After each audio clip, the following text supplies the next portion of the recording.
င်္ဂလာပါရှင်ကျမတို့ရဲ့မိုးလေဝသသတင်းချန်နယ်လေးကကြိုဆိုလိုက်ပါတယ်။တာချီလိတ်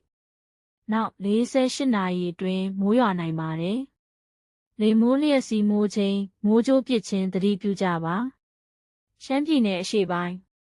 မိုင်းဆက်ခရိုင်တာချီလိတ်ခရိုင်ကျိုင်းတုံခရိုင်ဒေသတွေမှာ2025မတ်လ21ရက်နေ့မှ23ရက်နေ့အထိမိုးရွာနိုင်ပါတယ်။လေမိုးလျက်စီးမိုးကြိုးမိုးသီးသတိပြုကြပါ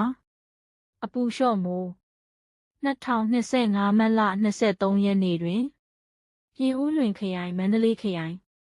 ကျောက်ဆည်ခရိုင်မိထီလာခရိုင်ပျော်ပွဲခရိုင်ရမဲသိန်းခရိုင်နှင့်နေပြည်တော်ဧရိယာဒေသတွေမှာမိုးတိမ်များရောက်ရှိလာပြီးအပူလျှော့ကျစေနိုင်သလိုနေရာကွက်ကြားမိုးထစ်ချုံရွာနိုင်ပါတယ်ရှမ်းပြည်နယ်2025မတ်လ20ရက်နေ့မှ23ရက်နေ့တွင်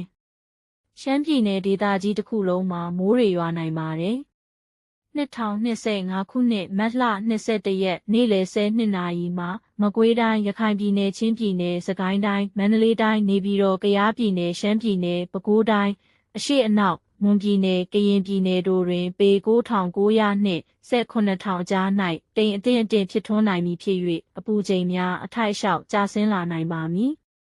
အပူချိန်နှင့်ငွေရည်ပွဲအမှတ်တို့၏ကွာဟချက်များနေသဖြင့်ကချင်ပြည်နယ်မှအပမိုးရွာနိုင်မည့်အခြေအနေတော့မရှိပါ။ဘင်္ဂလားပင်လယ်အော်အခြေအနေကပလီပင်လယ်ပြင်တောင်ပိုင်းနှင့်ဘင်္ဂလားပင်လယ်အော်တောင်ပိုင်းတို့တွင်တိမ်အထင်ဖြစ်ထွန်းနေပြီးကပလီပင်လယ်ပြင်မြောက်ပိုင်းနှင့်ကြံဘင်္ဂလားပင်လယ်အော်တို့တွင်တိမ်နှဲငယ်ဖြစ်ထွန်းနေပါသည်။မြမပင်လယ်ပြင်လှိုင်းနှဲငယ်မှလှိုင်းတင်ရှိမည်။လှိုင်းမြင့်မှာမြမကမ်းရိုးတန်းတစ်လျှောက်နှင့်ကမ်းလွန်ပင်လယ်ပြင်တို့တွင်4ပေမှ6ပေခန့်ရှိနိုင်ပါသည်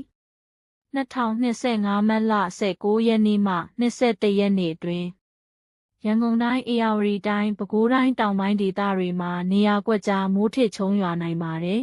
။မန္တလေးတိုင်းရှမ်းပြည်နယ်တောင်ပိုင်းပဲခူးတိုင်းတောင်ပိုင်းအေရဝတီတိုင်းတောင်ပိုင်းနှင့်ရန်ကုန်တိုင်းအတွင်းတက်ဆင်ထားပြီးအပူချိန်အခြေအနေများဖြစ်ပြီးရေဒါပုံရိပ်များအရမြန်မာနိုင်ငံအထက်ပိုင်းကချင်ပြည်နယ်တွင်သာမိုးရွာနိုင်မည့်အခြေအနေရှိနေပါတယ်။နောက်နှစ်ရက်အတွက်ခံမှန်းချက်စကိုင်းတိုင်းဒေသကြီးအထက်ပိုင်းတနင်္သာရီတိုင်းဒေသကြီးကချင်ပြည်နယ်နှင့်ရှမ်းပြည်နယ်မြောက်ပိုင်းနှင့်အရှေ့ပိုင်းတို့တွင်နေရာကွက်ကြားမှနေရာကျဲမိုးထစ်ချုံရွာနိုင်ပါသည်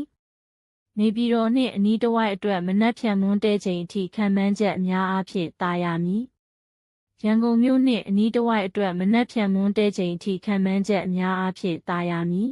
။မန္တလေးမြို့နှင့်အနီးတစ်ဝိုက်အတွက်မနက်ဖြန်မွန်းတဲချိန်အထိခံမှန်းချက်အများအားဖြင့်သာယာမည်။မိုးလေဝသသတင်းတွေကိုအချိန်နဲ့တပြေးညီသိရှိရဖို့ကျမတို့ရဲ့ channel လေးကို subscribe လေးလုပ်ထားပြီးအသစ်တင်တိုင်းသိရဖို့အတွက်ဘေးနားကခေါင်းလောင်းလေးကိုနှိပ်ထားပေးပါနော်။